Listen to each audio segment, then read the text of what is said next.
raised there is very important, is we have to think about the power of these companies.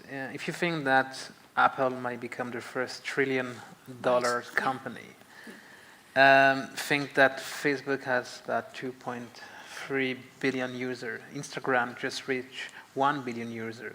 So if Facebook would be a country, it would almost be twice the size of China.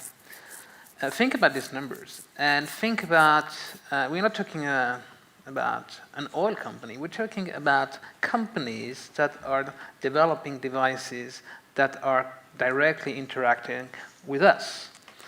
So here you have a huge problem of governance. Because when Facebook suddenly decides to do an experiment where for a while they just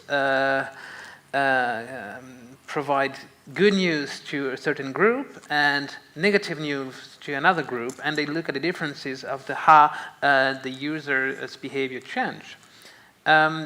If you are doing that kind of research at university, you have to go through ethical protocols, and it's very much regulated. When these companies are doing this kind of experiment, who has oversight over this thing? So we really have to question. It's a more global question about distribution of power. And if you think about who are the main players in the field right now, you have 5 companies in the US, 3 in China, and that's about it.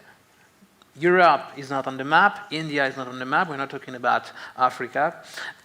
So here we have, there are lots of questions in terms of the geopolitics of this emerging tech. And you have 2 different models. You have the American model, which is driven by the private sector. So you have a few companies, privately owned, that are conducting business, and state is actually not trying to interfere with it. And we see the consequences with the Cambridge Analytica scandals. Now Europe is taking a position on that, on data, because the Europeans have a much more conservative approach to data privacy than the Americans. And then you have the Chinese model.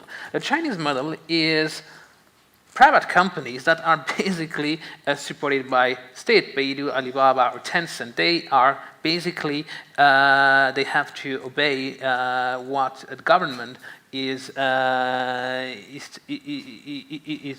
willing to do. And they capitalize in China on the domestic market because 1.3 billion users provides a lot of data.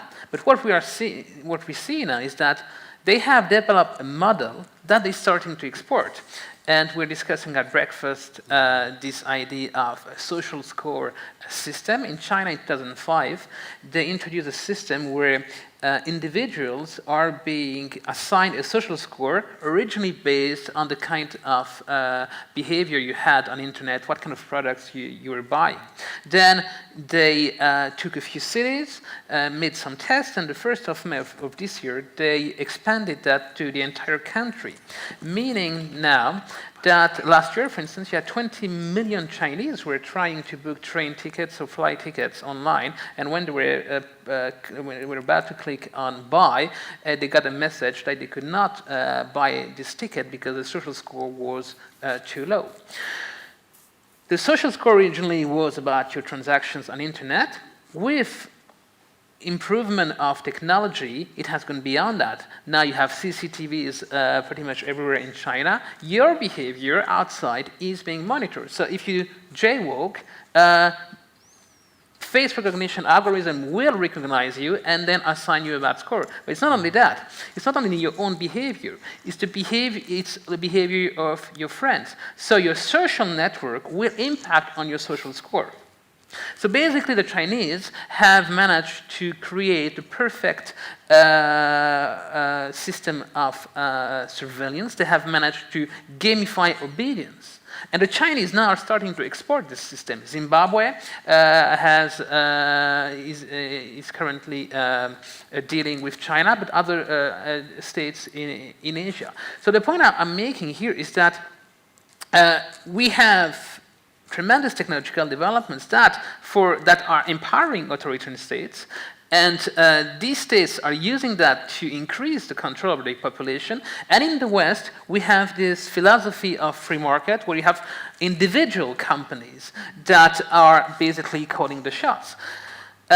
When a company like Google wants to have a specific regulation, they have means to convince governments to abide by them. So in terms of international governance, there are a big question mark about who are these people accountable to? And we might talk later about the philosophy behind that. As we mentioned before, this is transhumanism for some of them, for the key player in that. And transhumanism is the idea of killing death, is the idea of being immortal. The problem is that would be a nice idea if anyone would have access to this technology. But those who will be able to have access to the technology, if it ever happens, will be only a selected few. Yeah. So basically, we probably have the seeds of the next authoritarian ideology here. So again, we have to be very careful about, again, the social history of technology.